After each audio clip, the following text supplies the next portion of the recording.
Well, if we hit those incentives, so consider putting your money toward that. But now it is time. Things are getting a little chilly in here because we've got Ice Age Scrat's Nutty Adventure with Yoshipro. Let's go.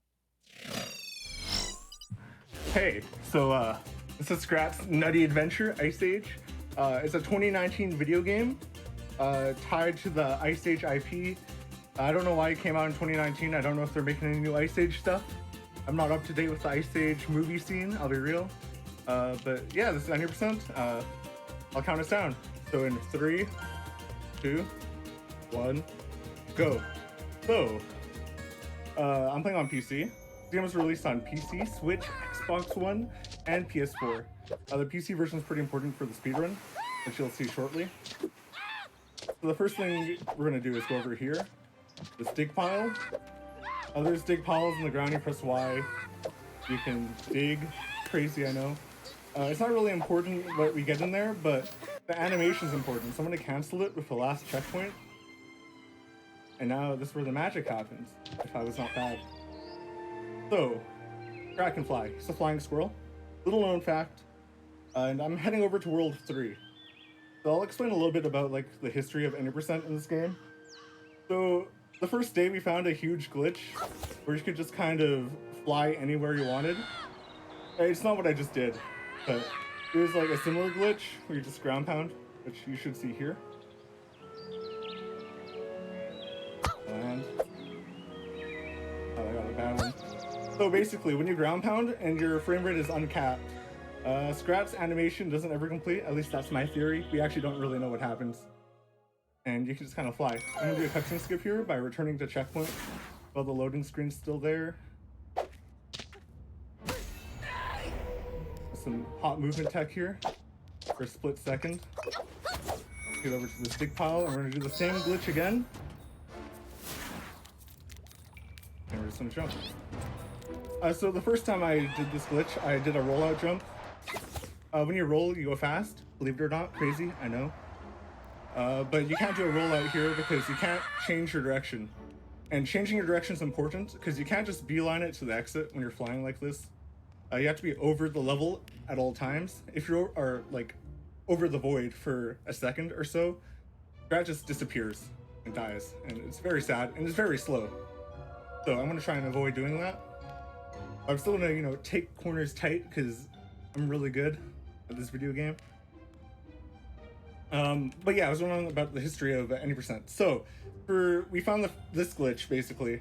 First thing when the game came out back in like October 2019, and we were like, okay, this is cool. So we'd go to World 4, because if you enter like a later world early, it gives you all the power-ups, because you get a power-up after each world. We were like, we'll go to World 4 and then beat every world in order, because it didn't seem like you could just beat World 4 to beat the game. We were like, okay, that's that. And then like half a year later, someone was like, you know, you could just do World 3 and 4. You don't need to do World 1 and 2. And we were like, whoa, mind blown. This is a game changer. So 90% was cut down by like 20 minutes or something like that. And yeah, 90% now is just World 3 and 4. We're coming up to the exit here. The next level, we won't be doing this huge fly. There's a few flies like this, which is, you know, a little bit, you know, it's just kind of chill. We're just chilling. I need to be careful. I need to land inside. Yeah. So that was the first level in World 3. This next level, they want you to go around. There's like a bunch of puzzles. You're supposed to make a bunch of platforms move and whatnot, and it's a huge ordeal. But the statue's head to the right of me, you can jump on with a spin. You can get onto this guy's head, but she has like an invisible hitbox on top of his head, so people wouldn't jump on it, but they didn't put on the other statue for some reason. Now we can just roll jump over here, and we skip the entire level. And the fastest form of movement is obviously rolling like this. I really enjoy Scrat's screams. They're really awesome. Like he screams every time he jumps out of his roll. So this is the third level. We're gonna see our first use of a clip. I'm pretty sure this is the first like actual clip. Yeah. So we're gonna go over here. This is the Scratapult. Normally get Scratapulse after you beat World 2, but you know, we didn't even go into World 2, so.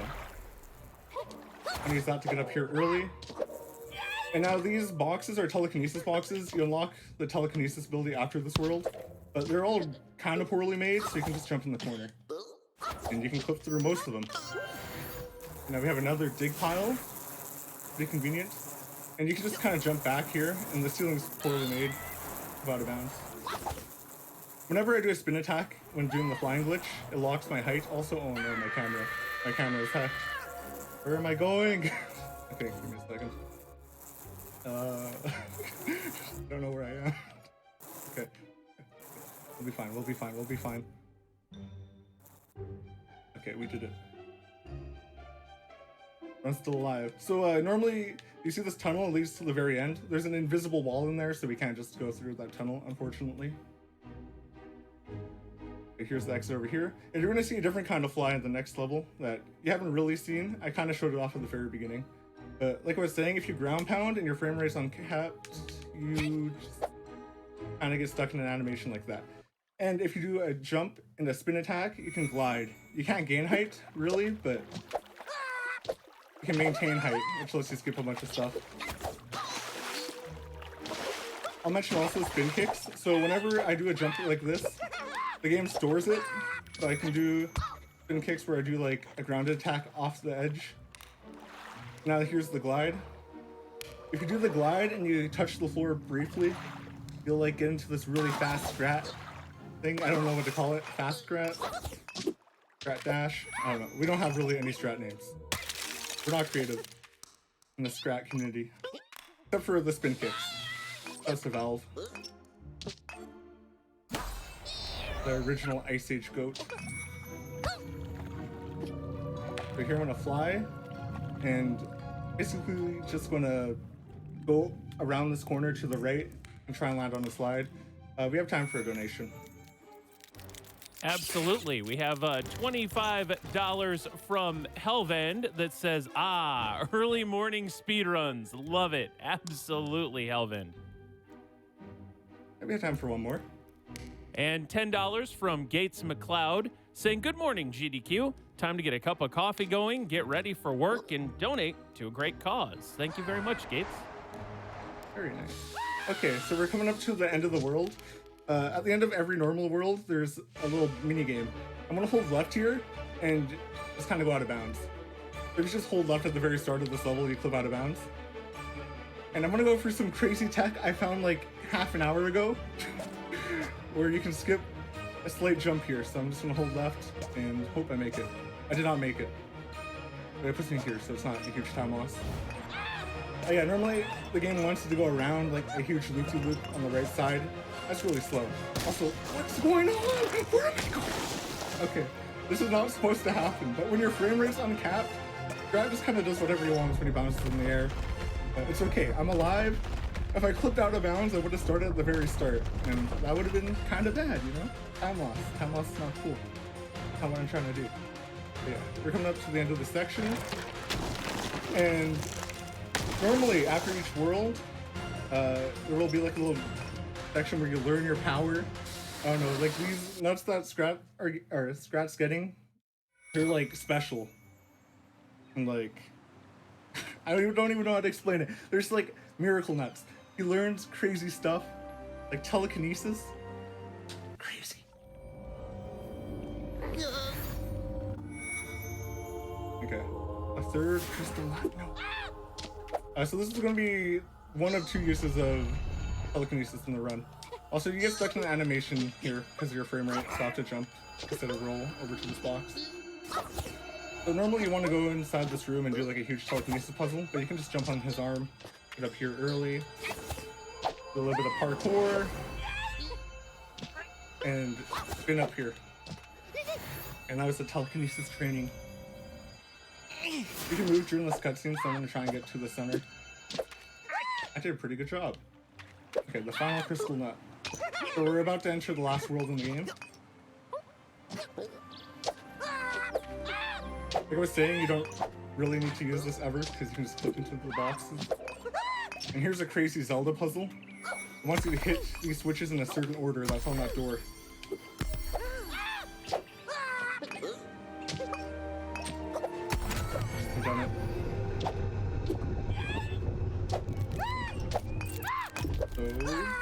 to World 4. And now, my theory is this game takes place during like the dawn of the dinosaurs era Ice Age, because the whole last world is dinosaur themed. It's like, whoa. Now, that's the only like basis I have to go off that theory, but it's something. You know? The game leaves a lot to the viewer's imagination. A masterpiece like that. So we're coming up to the second use of the telekinesis block. I'm gonna line up so I can do a rollout with my flying status into the cutscene, so I'll be moving during the cutscene. Very exciting. Okay. Now I'm gonna line it up. I'd be careful because I can hit a kill plane if I'm not very careful. I'm gonna be safe. Okay, and yeah, it's gonna be like this for like a minute, so we have time for a few donations. All right, well, we've got $5 from Laney that says, ah, woo, yay, ah. And That's a good Scrat impression, sorry. And $20 from Wonder J saying, thank you for showcasing my favorite game as a kid, Ice Age. I always imagined the squirrel as a flying squirrel. Good luck with the run, YoShipro, and take my $20. We have time for like 2 more. Also, Buffalo Theory donates $50 saying, let's go Speedy Video Games. And Geo Ominous contributes $15 to the Prevent Cancer Foundation, saying, I'm glad I could make the horror block. This Ice Age game is terrifying. I can vouch for that. This game's it's something. A bit scary. So, the ending's over here by this purple light. This is like one of the longest levels in the game casually, but you can just kind of fly to the end. And the reason I lined it up very carefully was because there's a kill plane that extends like infinitely upwards towards the left. Like I was saying earlier, if you're over the void for like a second, the game kills you. So I was like lining it up to make sure. Gotta be safe. I didn't get a great line, but you know, it worked. I got Bub's drop. So if you ground pound directly into the loading zone from above, we call that Bub's drop, and by we I mean I call it Bub's drop because like I said, there's no strap names. That's the bye-bye. The all red berries goat. Big fan. So this next level, there's gonna be some hot movement over here. Okay. So there's a bonus area. I beefed it. I accidentally double jumped instead of landing on the platform. Tragic time loss. This run was going amazingly until then. And that too, but you know, it was understandable. So, I did it again! I'm just going too fast. Okay, I'm choking. I'm gonna concentrate. Okay, we got it. And over here, you can kind of use the Scratapult again to get here early. Normally you need to do a platforming section to get there. And we're gonna climb up this wall. And my sick Mario wall jumps. Now I need to spin here to land on this platform because spinning changes your hitbox for whatever reason. And I can roll into this corner and roll out of bounds. We're gonna do another fun fly over this water. So I was saying before, if I can get the flying, the issue with this game is getting the ground pound flying state is frame rate dependent again. So it's kind of luck based. I have a fairly good computer and I still sometimes struggle to get it, so. It's kind of weird. We're not exactly sure how it works, but we know it's frame rate dependent because you can't do it on console. And you can't do it with VSync on.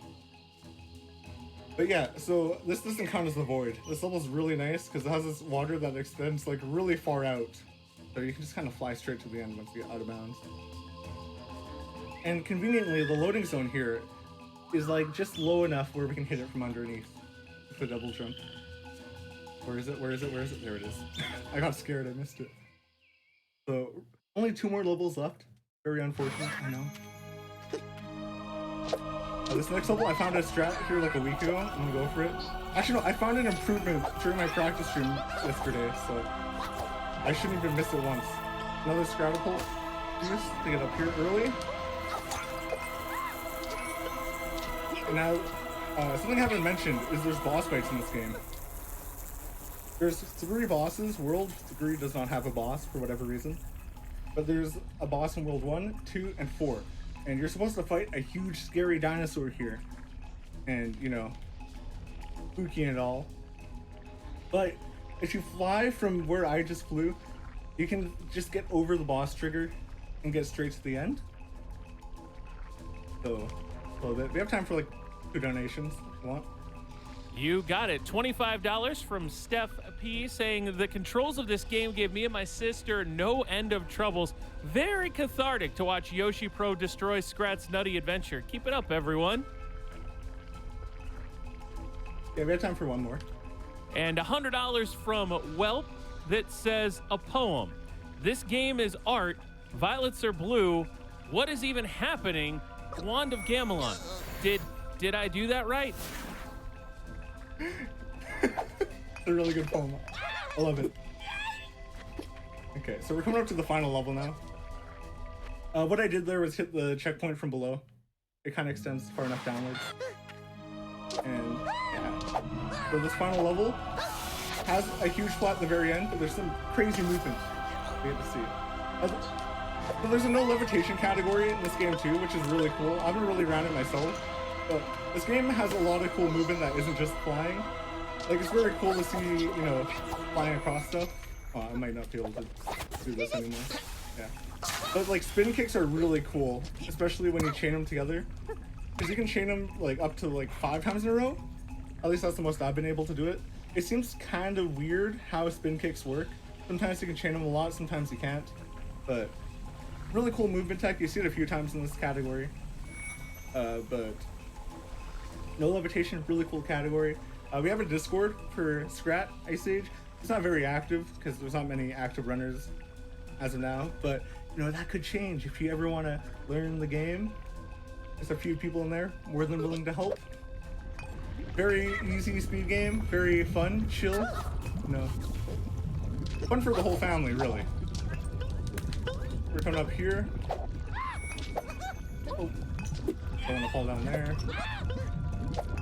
So normally the game wants to go around a bunch of stuff and yada yada yada. You know, if you fly here and do a single jump at max height, oh, 1 HP. Probably should have went to the last checkpoint, but we'll make it work. You can get over a kill plane. There's a huge kill plane below me, but you know, you can avoid it. Just a single jump, crazy. And now we're gonna go down this tunnel. You're supposed to go into that room. That room's a big mess. On my casual playthrough, I got stuck there for like half an hour, so no. This game's really tough is all I'm saying. Now I need to go close to this wall here, or else I'll hit a kill plane again. And we're coming up to like the last minute of the run. So time's coming up pretty soon. Huge slide. Okay, we'll find out if I made it over the kill plane here. Okay, we did. Good, because if you miss that, it's like a minute loss. And normally you would want to take damage here, so you could lose the flying state. Damage cancels this flying state. It doesn't cancel the dig pile one. There's weird properties with both of them. There's like actually a lot more nuance, but you know. Basically all you need to know is I'm fine. I'm great. I'm gonna get back to normal Scrat. And one more crazy parkour section. And then, so if you spin on this rock, you can stand on it briefly. You can just make it over to the Scratapult. And it's pretty smooth sailing from here. I want to give a shout out to Fingerquit for showing me this game so I could, you know, run it, play it, enjoy it. Thanks to the studio that made Ice Age. I don't remember who made Ice Age, I'll be real, but you know, it led to this beautiful game, so I love it. Also, time. That's kind of important. Time. Did you watch the ending cutscene? Get a chance? Like 2 minutes. Did you get the last nut from the dinosaur? Go back, replace it. Now we have all 4 crystal nuts. Crazy. And the 4th crystal nut, someone's like a spaceship or something. I don't know the story. It's so open-ended. That's the real beauty of this game again. Like, it's just like so much for interpretation. It's like one of the finest stories ever told, really. So Let him speak for itself.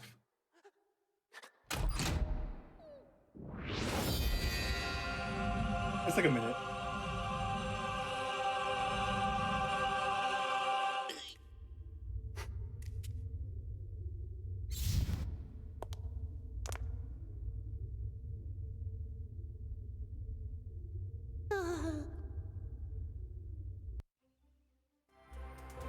And that's Scrat. Crazy. It's leaving itself open for a sequel. I don't really have any other shoutouts. Shoutouts to the Scrat community. Fingerquick, Valve, Atsy, everyone else who's ever done a run of it. There's quite a few runners. And shoutouts to all you. Keep watching Marathon, keep supporting it, and thanks for having me. That about wraps it up.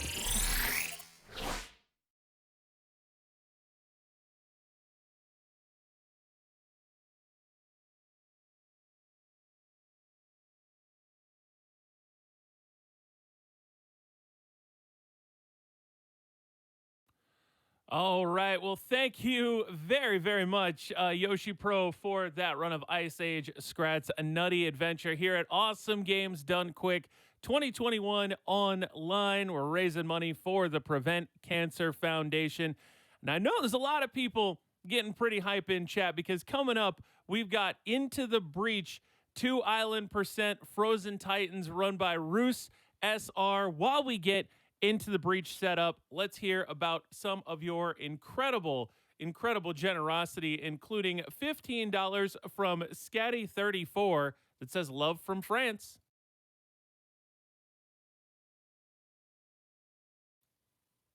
Plamato contributes $50, saying, thank you for this amazing run, Damon. You never cease to amaze me. Good luck on World 4. Also, Platonic Games contributes $650 to the Prevent Cancer Foundation. Thank you so much, Platonic Games, saying, we have donated to this cause in honor of our amazing speedrunning community. We love you guys. Keep up the hard work, and thanks for supporting our game, but you can get quicker.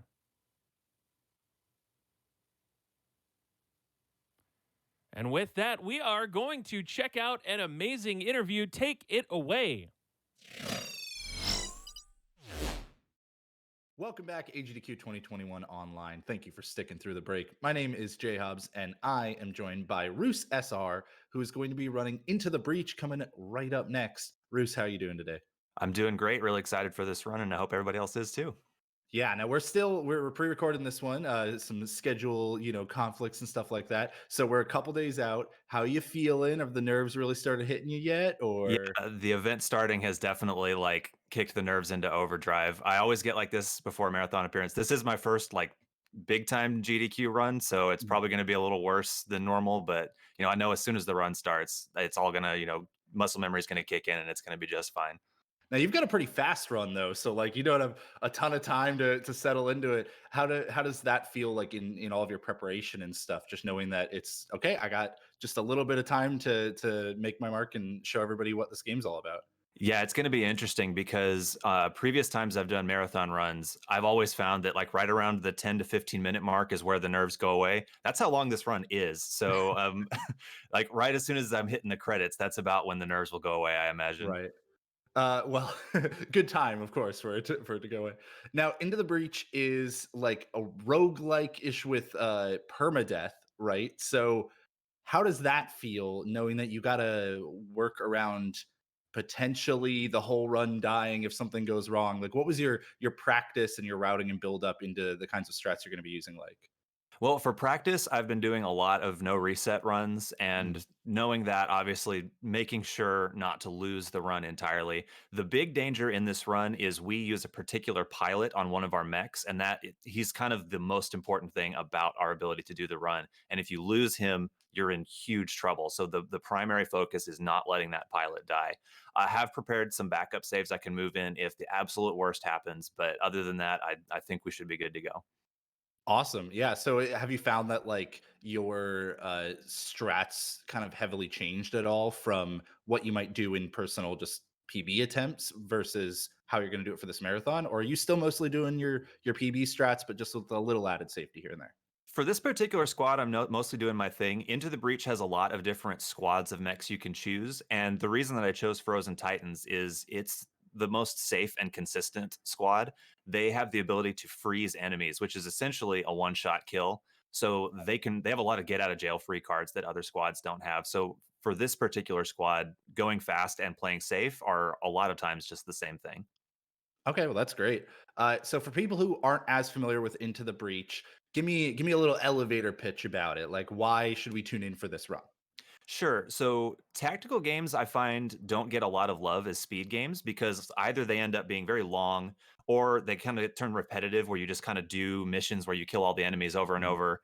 And Into the Breach, I think subverts both of those problems really well. One, it's very short, so it doesn't overstay its welcome. It's just like, 15 minutes of quick tactical action with a lot of improvisation and strategizing having to be done, and the missions that you're dealt with are randomly generated because it's a roguelike. So I don't know what missions I'm going to be facing going into this run ahead of time. And that keeps a lot of variety. Sometimes you might have to escort a train to the end. Sometimes, like, the environment is trying to destroy itself, things Mhm. like that. So that's a lot of variety in missions, and it's over very, very quickly. Now, I think roguelikes in general don't people don't often know exactly how you could speedrun them.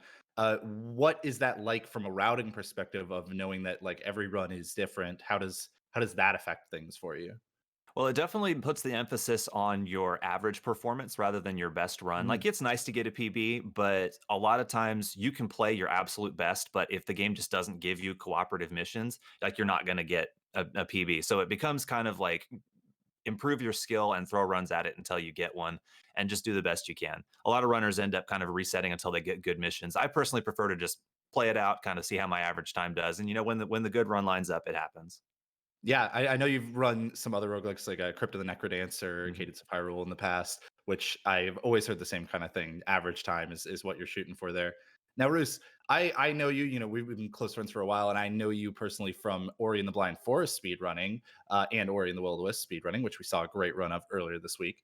By the time this airs, at least we will have.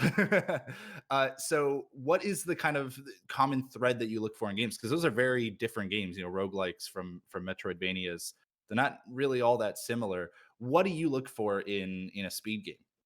Honestly, I don't think there is a common thread in what I look for in speed games. I just like to speed games that I enjoy, speed run games that I enjoy. So I've done everything from, like you said, Metroidvania platformers to tactical roguelikes to I've done a 10-hour long RPG with 5 hours of cutscenes in it. I just pick games that I enjoy, and I think that's the most important thing about learning a speed game is you need to play a game that you love because you're going to be playing Mhm. it hundreds or thousands of times, and you need to be enjoying it to really put your heart and soul into speedrunning. I totally agree. I think that's definitely the number one thing you look for. Well, we don't have a lot of time, unfortunately, but I want to know, Roos, is there anything else that you're looking forward to this week for speedruns? Either currently coming up after your run sometime, or maybe because we're a few days out for us as we're recording this, something that people have already seen that you're wondering how it turned out. Well, people already know about some of the big ones. Like, I'm particularly interested in Covert Muffin's Warcraft 3 run later, and then you and I are going to be doing commentary for the Ori race, which is going to be very Yeah. exciting. But the sort of lesser known one that I want to shout out is going to be on Friday, I believe. It's going to be a run of a game called Sheepo, which is a cool little Metroidvania. It's like a pacifist platformer, great movement mechanics, and love the game. The developer's super friendly and has helped out the speed community a lot, and I really, really love that game. So I hope people tune in for that one as well.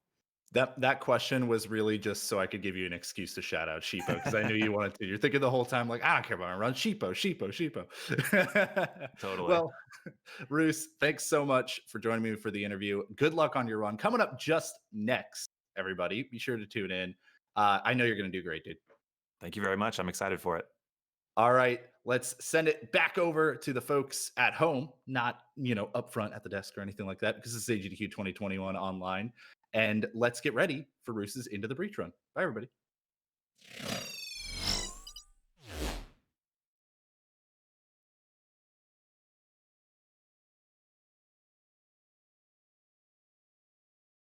Thank you very much, Roos and Jhobz, for that interview. We're going to get to some donations while Roos goes through the final preparations before we get into the breach here at AGDQ 2021 online. We have a $10 donation here from Ztraylight saying, been enjoying GDQ for years, but having recently lost my mother to cancer, this AGDQ feels extra special. Here's to a great rest of the week and a big thanks to everyone who helped make these events a thing. Well, thank you very much, Trey, for your $10 donation to the Prevent Cancer Foundation. Also, already seeing the hype starting to come in via the donations for Into the Breach, including $10 from Craig, saying, so glad to see Into the Breach being run this year. Phil contributes $10 to the Prevent Cancer Foundation, saying, love Golden Sun so much, and what better way to show that love than to see it get broken? Glitch exhibition hype. Well, if we want to see that glitch exhibition in Golden Sun, we're going to need to get those donations in because we are a little more than $8,000 away from the Golden Sun glitch exhibition that's going to be coming up in just a little bit. Again, Plexa will perform a glitch exhibition of the game after the Golden Sun run if we can hit that $25,000 incentive. Another incentive we're keeping an eye on for that Golden Sun run because those are going to be coming up before you know it. So now you want to get those donations in. It is possible to skip the fourth character, Mia, and battle Sartoros, one of the most challenging encounters in the game, if Metplex is going to be showing that off, but you will have to donate for the Mia-less Sartoros in order to get that incentive met. Graybeard contributes $50 to the Prevent Cancer Foundation, saying thanks for the awesome event. Take care and stay healthy, and we will do our best.